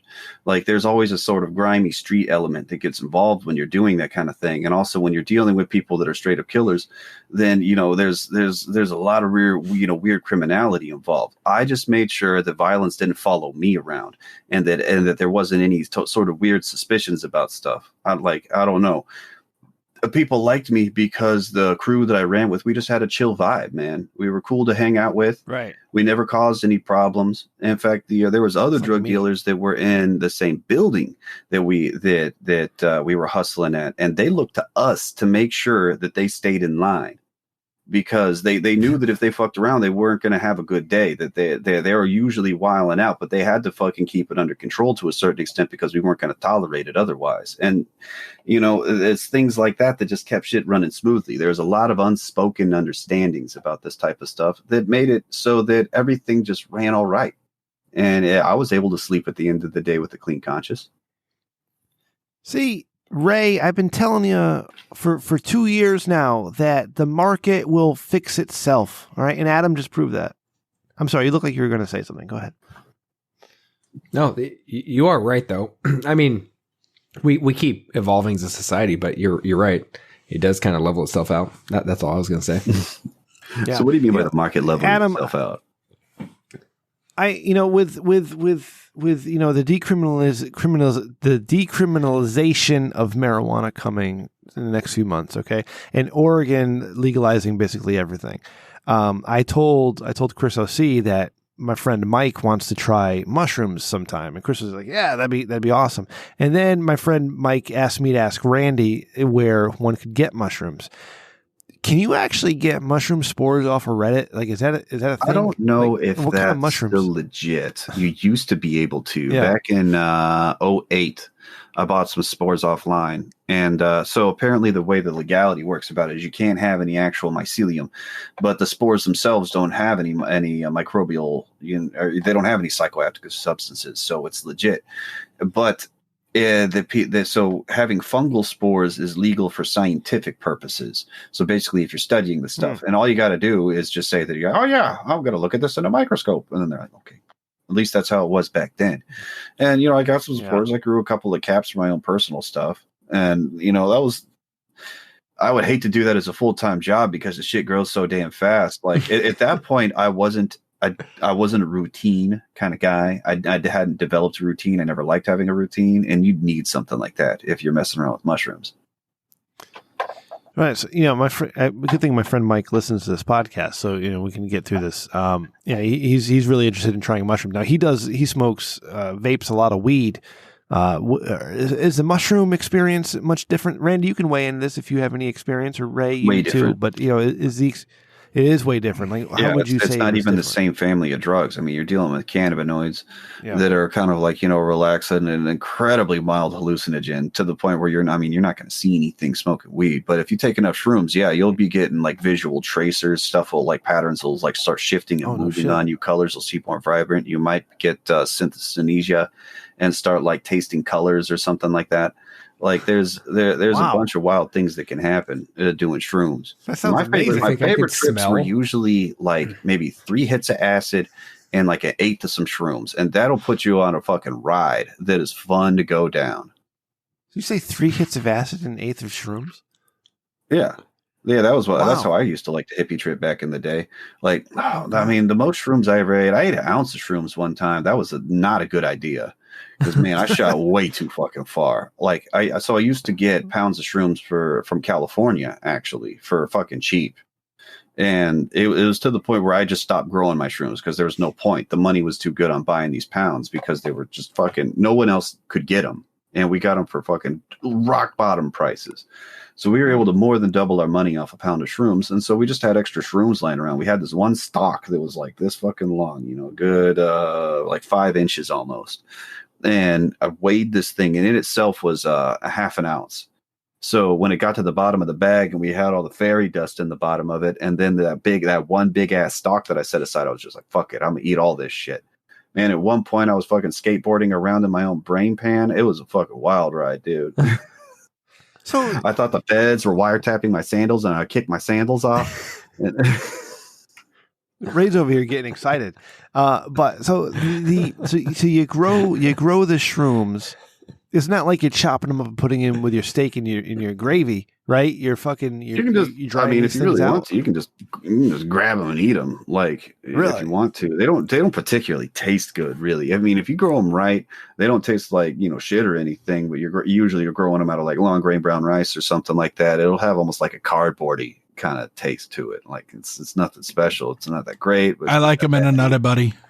So many people say that they taste like shit that people fucking psych themselves out about it. And man, people are really drastically overselling that. It ain't like you're eating some cactus or something like that. That shit's bitter. So my friend Mike, who's never tried mushrooms before, if he wanted to try mushrooms the first time, how much should he actually try? Gram and a half, just to get your feet wet. Yeah. If you take about 3 grams, that's when you start what I would call seeing the veil, where you're kind of peeping beyond what like the reality that you currently live in. Right. And where you can almost like see beyond the stuff. You can really it's kind of like way the fuck out there, man. Right. It's kind of like whenever you play Super Mario Brothers 3 and you do the cheat code at the beginning where you go behind everything. Oh shit. That's what it feels like. It can, yeah. Right? Yeah, damn. that sounds like fun. Shoot, I mean, I found guys allegedly on acid while I was standing out on my front porch smoking a cigarette, tripping balls, and one of these trees that was out in the front lawn started growing these orange flowers off of them, and it seemed like the flowers were just in a continuous bloom, like they would not stop blooming. It would be a bloom, and in the middle of the bloom, another bloom would happen, and it seemed like the tree was just like growing in front of me and coming out around it. And I just had come to the realization that there is just a lot of things that I have no idea how any of this stuff functions, and nobody does. And we will never have any ability to understand it. And that there are just some things that are much, much bigger than you. And, that's how I kind of, accepted a greater power, God. Like, that's how I kind of got my peace with it. Right. Man, my friend Mike has a right idea wanting to try all this shit. Like me, I'm straight edge. I don't do any of that stuff ever. But hey, old people take shrooms to help acceptance with death. Really? Like in clinics, in clinical trials has shown to actually help for acceptance with death for elderly people and avoid depression for late stages of life when they're basically imminently terminal.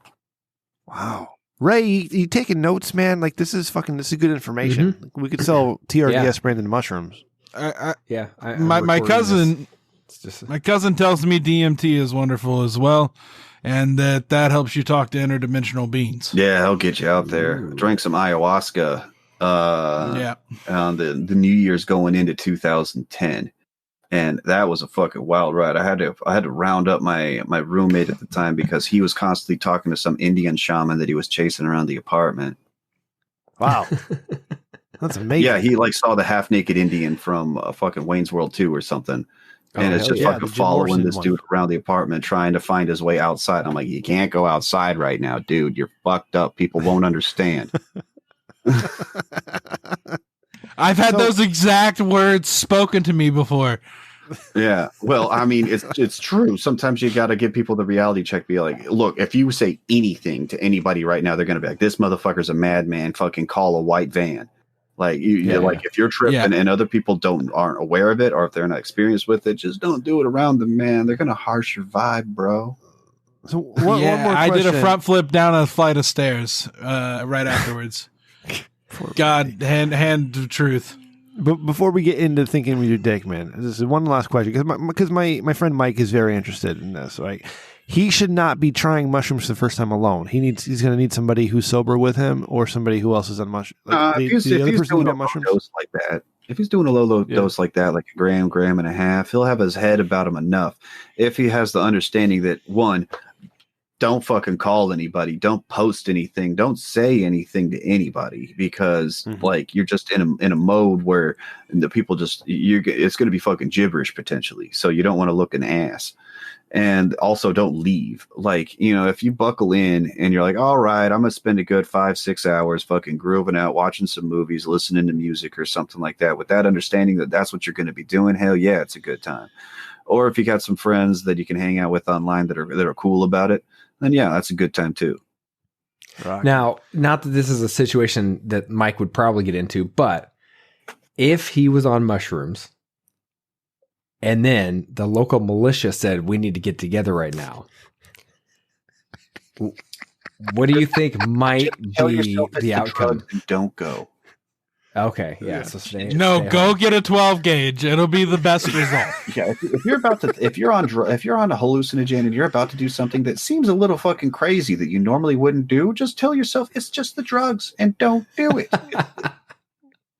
That's great advice.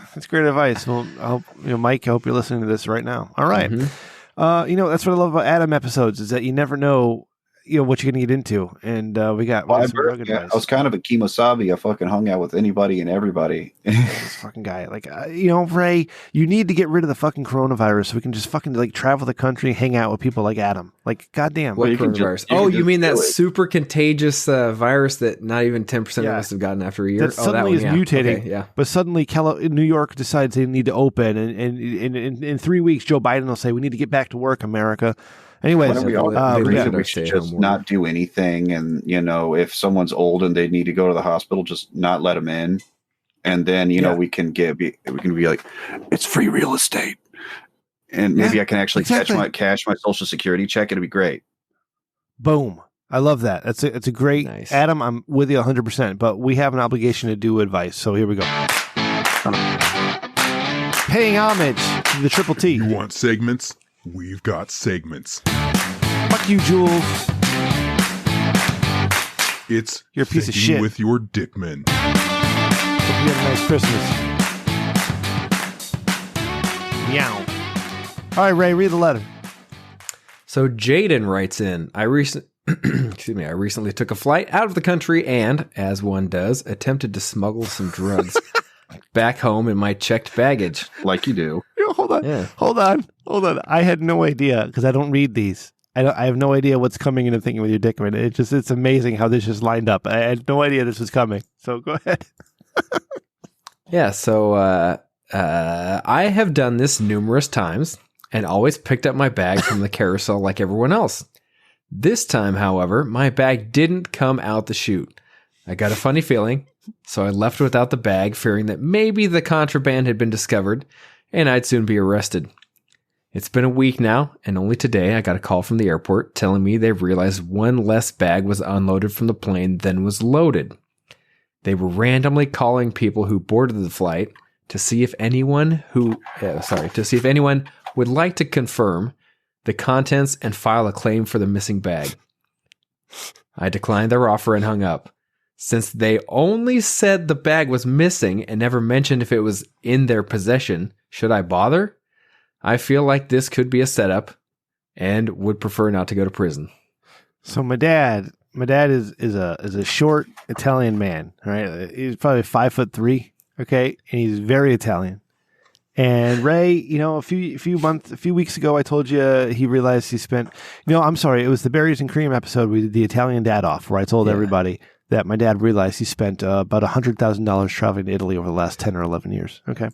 So anyways, my dad goes to Italy and he puts a whole bunch of shit into his suitcase. Okay. Like fruits and vegetables and all sorts of stuff. Like he just shoves all into his suitcase as much as he can get in there. And he gets stopped at customs every single time because he fucking looks like an Italian, he looks like an Italian guy who's up to no good. And they just pull out like these big fucking like lemons, right? Like this big. Like as big as my head, they just take it and say, "No, sorry, sir, you can't take that." Like they just take all the shit out of his suitcase. So what I'm saying is, make my limoncello? Yeah, how am I gonna make my lemon? I got my son; he's got to eat the lemon with me. God damn it! You get to eat the sausage. We get the sausage to eat. I got to get the Italian stallion back on the show, right? I was yes, yeah. All right, so back to you, Jaden. What I'm saying is, be blessed that they didn't do customs right there in front of you and find all that shit, right? They're just trying to get rid of the bag, right? They probably went through it, but if they found anything, it wouldn't be them calling you. It would be the FBI. It's not like the airport setting up a sting operation. It's like take your shit and arrest you, right? Because they just have no time for that. And they're just happy you're there, especially in the Corona times. You know what I mean? Well, I think you're okay. Depends on what it is. If it's weed, you can probably skate by. Maybe. Yeah. I mean, you got to kind of run that calculus. If you're a really nervous person and you don't think you can pull it off, just chop that up to the game. Be like, they fucking got it. They got you for however many couple $100 you probably had to lose. I don't know. Probably like, I mean, it ain't cheap and it sucks. But on the flip side, they might have actually lost chain of custody of this bag at some point. So even if there was something in there, you can be like, that's not mine. Right. And then if they ever had a broken chain on the thing, if they ever lost ownership of that bag and they can't prove where it was at a given point, they can't prove that someone didn't put that stuff in there. They got to prove that was yours. And they're not about to like invest a bunch of time to like, fingerprint a dumb bag or something like that over a bullshit weed charge. It's about bigger to be problems decriminalized anyway. Yeah, they got insurrectionists and seditionists to arrest. They don't have time for your bullshit. Go get your bag. And if they're like, hey, what the fuck is this? All you got to do is be like, that bag is my bag. And if they're like, oh, what about all the contents? And be like, if nobody's messed with it, I'm sure it's there. I'm just happy to get my stuff back. Just say it like that. And then if they're like, oh, well, there's drugs in it, be like, that ain't mine. My man. All right. Randy, you got the airlines are probably just happy.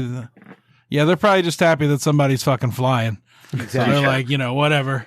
Yeah. Whatever you need to smuggle on Southwest. Just give us money and wear a mask. Going to DC. Yeah. There you go. Just don't bring a gun. Yeah. Yeah. When you go pick it up, they're like, yeah. So we noticed there's drugs in there. We got a couple places you could maybe sell that. We'll give some hints. You want to sell me some of that? What do you need? I've been looking for someone to hang out with, bruh.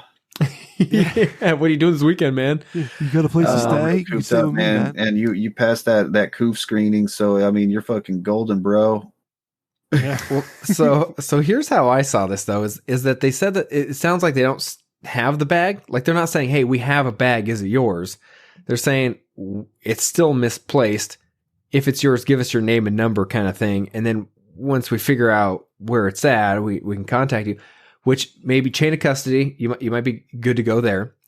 But what I'm thinking is you almost don't want to just give them that information because then you're setting yourself up, right? Like they don't know. And then because right now there's a hole in the story, as in when you go and check in, they give you a little tag that you put on the bag and it marks it. So either that thing came off and the bag is no one knows where it's at, or that thing will get scanned somewhere and reroute itself at some point, right? So with all that going on, I would be a little hesitant to give them your information and be like, oh yeah, so I had this and this and this in there. If it's hash, though, I wouldn't go back for hash. That's a different charge. Like it ain't worth catching that Fed charge over getting your luggage back. That's the other thing too, right? Is like if it's just a little, I don't know how much money's worth is in there. In flower form. If it's hash, it's a manufactured product. That's a different charge. You don't want that charge. Well, what if he's got, $10,000 and I don't know how much. Boy, like he's got a kilo of coke in his fucking bag. Well, then go get that money. You got to get that money. There you do, and then you chain of custody blame somebody else, right? You defer. Well, I mean, if you got that much money in drugs, you got that much to pay a lawyer at that point, because then you're actually doing a cost versus reward thing. Where if you pinch, you got to think about the legal cost to get yourself off on that, because you probably can. It's just going to cost some money and time. And you got to think about posting a bail and again getting an attorney. So, it's going to be what, 12, 14 grand on the safe side. Well, but is the person carrying the person that really goes and gets the lawyer, or don't you just have someone else going and picking it up? If you're worried about it, just get someone on retainer. See, that's what I was as soon as you get pinched, you go, hold on, I'm calling my attorney. No, but I'm saying like, you have somebody else go pick it up and haul it across the border. Why would you do it yourself? You got to prove it was your bag because you were the one on that plane. No, I'm saying from the get-go. I'm not sure how that works. Like if you're the big dog, why would you be the one going out of the country to pick that up and bring it back? Why not send some other person that's expendable? Like pay someone else. Just be like, hey, go pick up that thing. I'll give you a grand or whatever. Well, if you're doing it at that level, what kind of chicken genius hops on a plane at that point? Just drive a car. Yeah, see, this is what I'm saying. So that's what I'm saying. So, what do you think they have in the bag? Look, if I had to take a guess, they got they're going out of like a state. handful of vape carts or like a little bit of weed or something like that. Yeah, if it's a little bit of weed, I'd go for it. If it's some vape carts or something like that, I wouldn't. That charge is too fucked up to even to get jammed up on. Yeah, that makes sense. That's my guess. If it's anything else, that's also a different charge. You don't want that. If you have anything hard, don't play with it because they'll prosecute you over something like that. Like if you had some coke, if you had some meth or something like that, they'll come after you over that. The weed is about the only thing they'll kind of treat somewhat fairly right now. Yeah, that makes sense. In flower form. Yeah. I gotta ask you this though. So what's the outlook on weed upcoming as far as you're talking stocks? As in, here's what I'm getting at. They're probably going to decriminalize it soon. No, but here's what I'm saying. You said it's gone up and you're looking good, but obviously if you cash out now, you're in good shape. But what's the future prospect? Are we talking like 10 times more, 100 times more, like 1,000 times more? If my company that I invested in becomes worth as much as Anheuser-Busch, I'll be sitting on about $850,000. Nice. Wow. Okay. That's not bad. So honestly, they're not like they're far off, but they're not that far off because there's Constellation, the company that does like Corona beer and stuff like that. They invested $5 billion in this company to keep them floating. And so they in turn have inked a deal to buy out Acreage Holdings if weed ever becomes legalized. Acreage Holdings is also a really big player in the weed lobbying firm. They're the people that got John Boehner on their side talking to Republicans saying that you should legalize weed. Nice. He's still alive. So, as far as investments are concerned, I was like, you know what? Follow the money. There's big money in this right now. That's true. It's the valuation is somewhat high, but that's because the growth potential is off the charts. Legal weed is not really selling a whole lot right now. Like it's out there it's not an insignificant industry, but like the total amount of weed that gets sold in America is somewhere around 55 billion bucks a year, somewhere around there. And legal weed makes up a very small fraction of it. The vast majority is still black market. And so you have to wait for markets to stabilize for it to basically commoditize so the black market can't compete with the legitimate industry that has everything streamlined through, through scale. Nice. What do you think it's going to do to the cartels when they legalize it? It's going to pinch them on their weed money hard. I mean, they've already had to adapt because nobody, like I'm in Texas, so, I'm around, a man sees, a man hears, and nobody wants to buy any type of border weed unless it has a decent amount of quality to it. So it basically made it so the normal ditch weed that they would ship over the border, they can't do that anymore. They actually have to ship something that smells good and looks pretty. And even then, nobody wants to buy it because the price just isn't right. Like the prices from when I were hustling are completely different than what they were now. Like back then, if I wanted to pick up a pound of hydro in Texas in 2008, I would have happily paid like $3,500 all day, and I would have bought all of them. I would have bought as much as you had, and I would have been happy for that. And now apparently, like in some of the commodity markets in Canada, you can pick up a pound of weed for like $600 wholesale. It's fucking crazy. Of like good shit. Like that's how much I was paying for ditch weed back in the day. I would pick up a pound of ditch weed for like $3.80.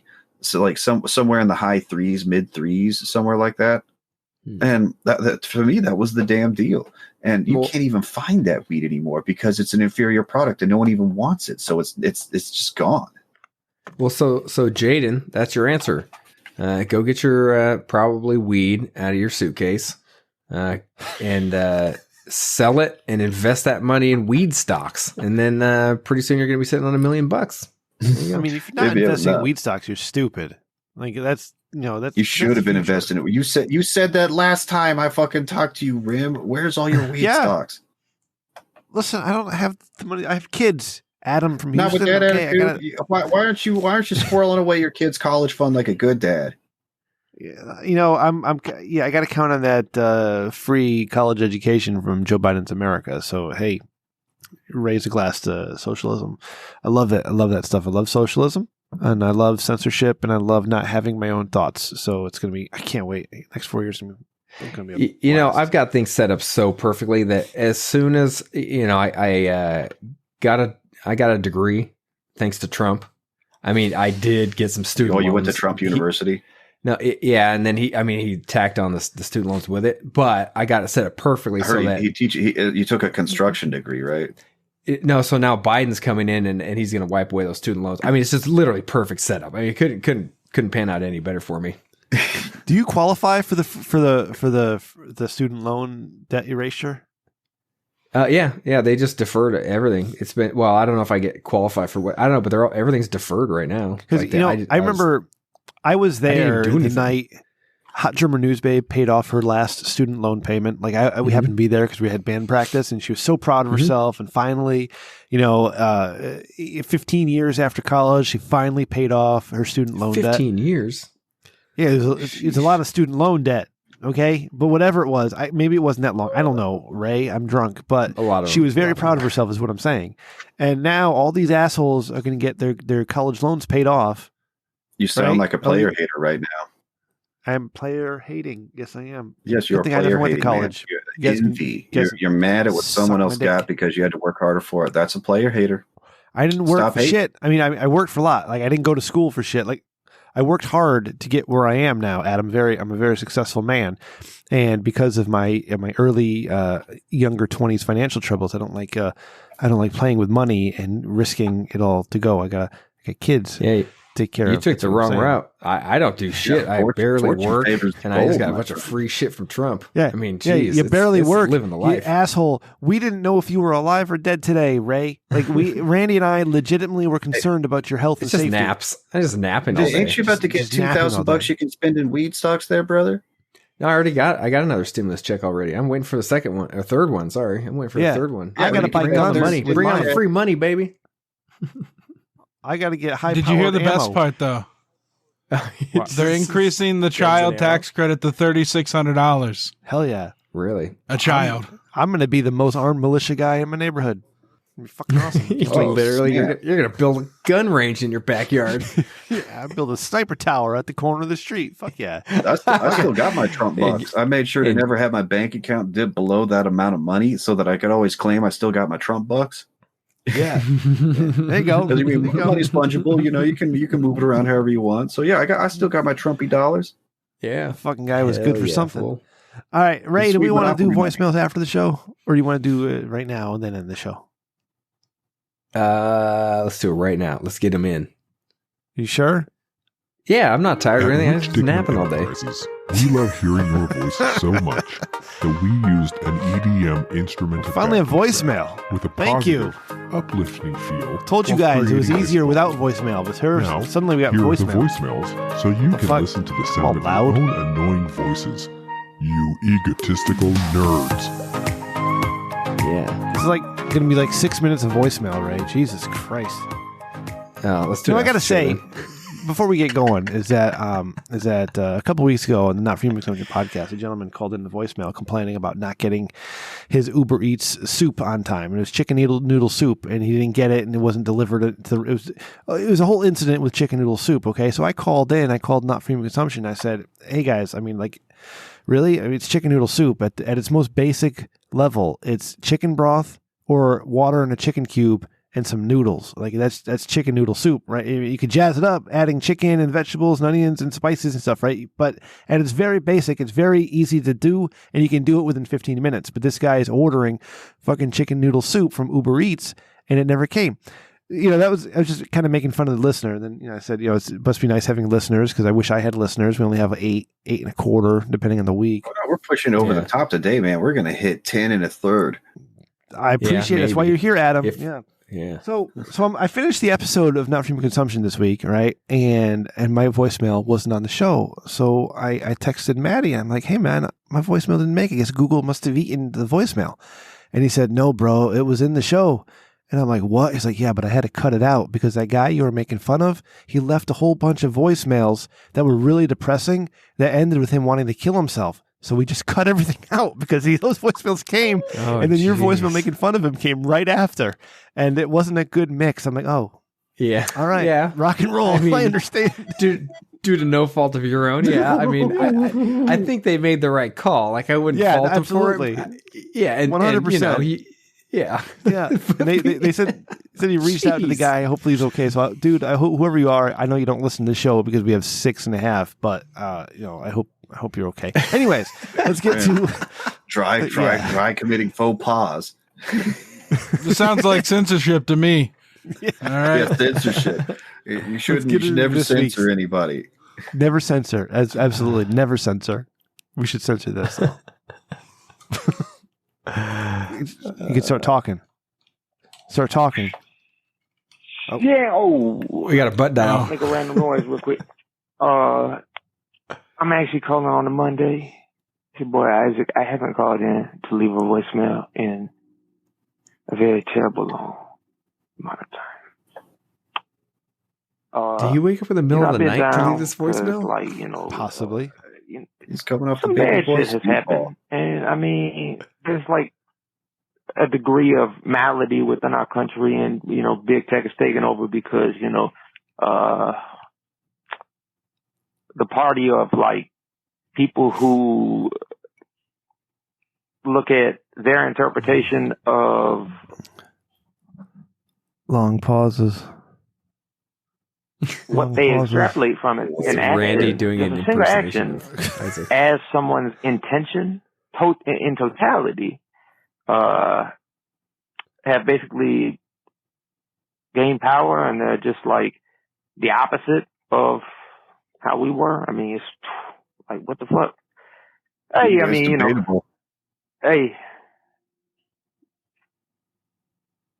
you lose some, you lose some, bruh. I mean, damn, but either way, I mean, everything, I feel really good because everything's like on the brink of collapse, and it's like, they don't know it. They literally, they don't understand. But, I mean, I think I'm going to start doing this, man. I'm just going to start leaving like a voicemail with, hey, Rem, you can go through them all, man. You ain't had me back on for a third appearance. You were on the election episode. I mean, if you long pauses, I'll never have you back on again. Me like that? Jesus Christ! He said a voicemail a day, and this is Monday. It's 4 days later, and how many voicemails do we have? Do we have 4? Like I said, he's coming off the baby boy speedball. You take a lot of alcohol, take a lot of Adderall, on the calm down. But also, I've been up for like 4 days without sleeping shit. So I mean, also you gotta sleep. I'm also like a little bit delirious. I got delirium, which is like the if you're a doctor, you like that. Literally, it's like that's actually like a medical diagnosis for confusion. Okay. Why the fuck does Isaac always know so much about medicine and shit? It's like literally, bruh. I wasted a lot of time in college learning a lot of shit and actually like really applying myself and being like fucking really smart in the class, but acting a damn fool. Same with law, which I'm not super smart at. Oh, this bitch about to come out. I can feel it. All right, listen. I'm gonna tell you now. I love how literally no sense of urgency until 2 minutes and 55 seconds in. Like real power hasn't changed hands. The politicians that are currently in power are bought by the same people that bought the last politician. So don't even trip, bro. The whole time the Capitol building was getting raided, I had people in my machine shop that are all worried. I was like, you think they're not going to deliver Amazon packages tomorrow? Get the fuck out of here. Yeah, they certainly did. All right, I got another voicemail.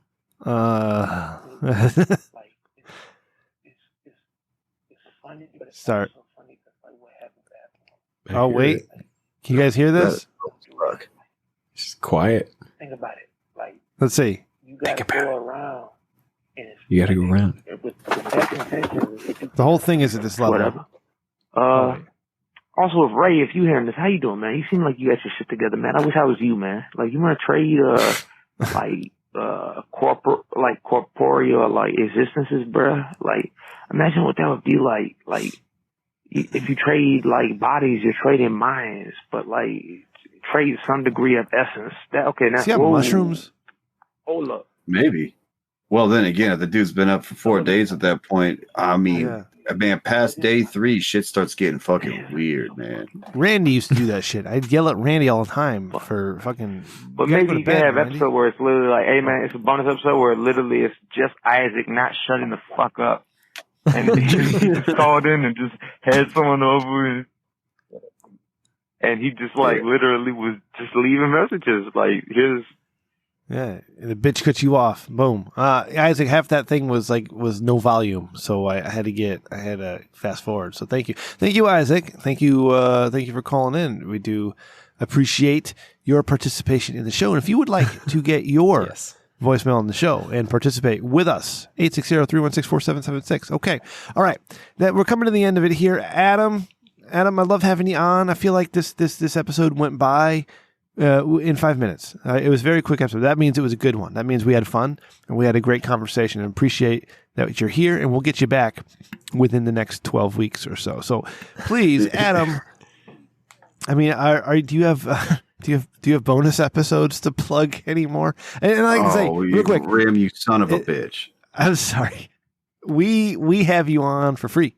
Okay, we bring you on the Rich Dickman Show, on the Turds, TRDS, and we don't charge any money because you're that precious and you're that special. And I think everybody needs to hear from you. Well, it's fun coming on. But you got stuff to plug. Go ahead. I'm just a dude. I'm around. You can check out some of the times I've been on NFHC. I advise any podcast I've been on. I was on with Isaac Jackson. I was on one of his episodes. I've appeared on the Dick Show. Those are good little segments. But really, the one that I always tell people to do is go back and watch episode 122, Hustling. That's the great episode. Or 121. Yes. Yep. Okay. Hey, come on. Ray, you're killing the Ray. Oh, this baby's freaking me out. Goddamn. Okay, this is a show for adults. I'm too high for a baby, bro. Allegedly. Randy can't handle it. 121. The episode art, some of my favorite, but it was at the wrong resolution, so it doesn't show up unless you actually go to the website to see it, richdickman.com. But thank you, Adam. Certainly, you are one of my favorite guests, and thank you for coming on. And I'm sorry that I called you by accident, but then didn't call you. I was confused. I'm a text guy. I'll get back to you about that. Boom! Awesome. All right, Ray. Did you like that, Adam? He was saying bye to you. He's a big fan. What a sweet baby. It is nice that you could just pass him off screen and he's gone. Ooh, yeah. Mm-hmm. Got a good system here. Say the words, Ray. Jesus Christ. Let's bring this baby home. Thank you. Thank you so much for listening to the Rich Dickman Show this week and every week. We do appreciate every time that you give us your ears. It is wonderful and makes me feel good, and probably Ray and Randy as well. And those of you listening to Adam, because you just hear for Adam, hey, check out last week's episode with Vito. Vito, thanks for coming on. Appreciate it. Had a good conversation. Yeah, thank you. And if you're listening, if you came from the Dick Show Reddit, I'm not just a fucking right-leaning asshole. Fuck you, Vito. Yeah, there you go. And we also had Crippled Jesus on a couple episodes ago as well, so you can check out those episodes. We love all our friends, all right? And there's great. And listen, if you're checking out my Reddit history, okay, because you're going to be an asshole on the Dick Show Reddit, if you're looking at my Reddit history, listen, I don't get on Reddit to do anything but look at like porn, and that's it, right? Because you find interesting different versions of porn and stuff, and it's interesting to me, and I like it, okay? Don't kink shame me, you piece of shit. All right. I'm allowed to like and comment on things that I like. All right. And if I think Claudia Marie's tits look saggy and gross, I'm going to say they look saggy and gross in that picture. It's not my turn on. All right. So fuck you. Go fuck yourself. That's what I enjoy. But if you like what we do, you want to support the show, you tell a friend, please. All right. Tell all your friends about the Rich Dickman Show. And of course, you can always leave a review on your podcast player of choice. And especially on the iTunes feed, you get right in there and leave a review. 5 stars would be great. But you know what? If you don't like the show, that's fine too. I think that's funny. So that I would read it. I would read the negative reviews. But if you like us even more than that, check us out on Patreon, patreon.com/Rich Dickman. Ray has been working on for the last 6 weeks a bonus episode for Patreon that Randy's sister called into. Okay. But Ray is claiming that he has been too busy working, quote unquote, working to finish this episode. Yes, he's been napping, okay? He's been fucking around and doing whatever and just not getting this episode done. At some point, that'll come. Like, Ray, you got to tell me, you got to be honest with me. If we're not going to get it this week, I got to put something else on the feed, like whether I record myself driving or whatever. I got to put something up there for our patrons because they deserve it. So let me know. Don't tell me right now, but be honest with me. Like, if you're not going to get it done this week, tell me because I got to get something up there, okay? But at some point, you'll get a bonus episode with Randy's sister. on it. Okay. All right. But I think I'm the one that's looking forward to that most because I don't remember. You don't remember a thing. All right. But check it out. And if you get it at the top tier in the Patreon, you get your own custom t-shirt. You'd say, hey, Rem, I want Rich Dickman sucks cock on my t-shirt. And I will send you one. I'll send you one that says that. So I'll take care of it. All right. Find us online at richdickman.com for all your Rich Dickman needs. Click the merch tab. Get yourself some swag. Oh, I do it. Yes. Get your Eat the Rich t-shirt at Amazon.com. Just search Rich Dickman. It'll pop right up. It's Amazon's choice, Adam. I don't know if you knew this, but the Eat the Rich t-shirt is now Amazon's choice. That's fucking fantastic. Please buy as many of those as you guys can, because I can be like, Adam has his weed stocks. I have my t-shirt money. It'd be great. Gonna be only big t-shirt. You know what I've invested in? What? I've invested in turds. The Rich Dickman Show. I think you got the 2 top patron donors here on the stream tonight, and we believe in you guys, and you're gonna go to the top. We love you 10, for it. 10 more years of the Rich Dickman Show. I'm gonna take that money. 10 more years, 100. I'm gonna buy 1,000 ramen. episodes. I'm gonna buy ramen, Kudashito ramen tomorrow in New Haven with it. So thank you so much. But yeah, it's richdickman.com. Click the merch tab, get some swag. You can check us on YouTube. All right, we got video clips on there, and we got me tasting bourbon. We got me cooking. We got our eating challenge. We got a lot of stuff over there. You check it out. All right, YouTube. Just search Rich Dickman or click through the website. And of course, if you're out, you want to get with your family and friends, and you need to protest, you just wear your peaceful protester shirt. That is on Amazon as well. Check out our friends Not For Human Consumption. That's right. RichDickmanShow at gmail.com. If you want to get a hold of the show, at Rich Dickman Show on Twitter. Follow executive producer Randy at SirZero, or just email him SirZero with an E at gmail.com. I told you to email him earlier in the show. I don't remember what it was for, but so do that. Follow producer Ryan on Twitter, at RyanTRDS. Of course, my mother is at Rem_Mama. I am at Rem Dickman. And then there is Ray. Ray, how do we follow you, baby doll? On Twitter, at Jules Winfeld. But I'm looking forward to getting. I want people calling me directly via the voicemail on the Dickman line 860-316-4776. Leave me some good messages. Maybe Professor Love. Tell me how your day's been. Recommend some good recipes for dinner. Maybe some good places to go hiking. I don't know. Whatever you got. Awesome. Thank you, Ray. Thank you for that. Adam, any last words? Looking forward to it. No, man. I'm just happy to be here. It's always a good time. Happy to have you, buddy. Thank you for coming. Thank you for looking sexy as fuck as always. We appreciate it. Randy, love you, buddy. I hope the video works out. This is our experiment tonight. Man, this is your project. Get your real work done first, though, okay? Focus on that. 20 minutes of work, 40 minutes of nap. It's a great plan. Ray, stop fucking working so much.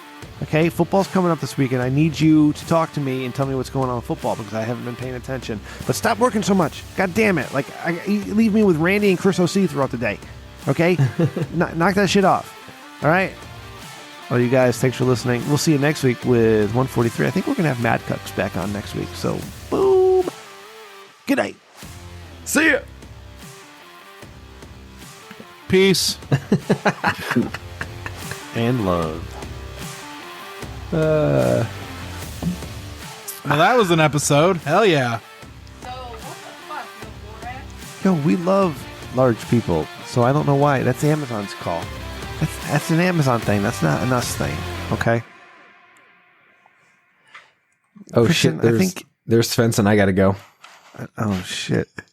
I think you know me by now, Kristen. It's like, I don't discriminate.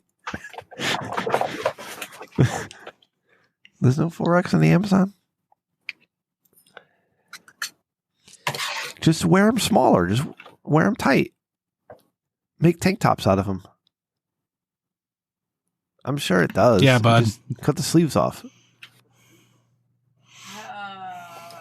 No. Come on. What happened to your... Who wants to see that, Rim? Adam, what happened to your camera? Did you just swipe ink on it?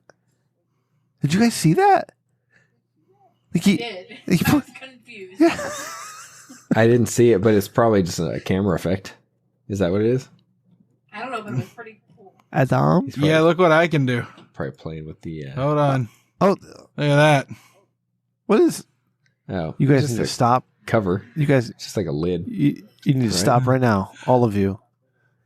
Goddamn. Stop what? I am I'm too drunk. I actually Collaborate got and some listen. good Christmas presents this year, man. What'd you get? Bam, check this shit out. So What's it's that? a lighter, Uh-huh. but this is a Saint DuPont lighter. Like this is a company out of Paris, and it's like these things MSRP for damn near $200. Like they're incredibly high quality lighter. Wow. Whoa. Oh yeah, there you go. Yeah. And so normally this is something that's like a really like swanky cigar lighter. And one of my friends that I'd got back into into having a nice lighter got me this for Christmas. It's just like, fuck yeah. Like this is something I would totally buy for myself. HFA Raymond? Yeah. Oh, HFA, high functioning alcoholic. And Why do you guys have all this cool shit? I don't have any cool shit. Like, hold on. God, I'm such a loser compared to you guys.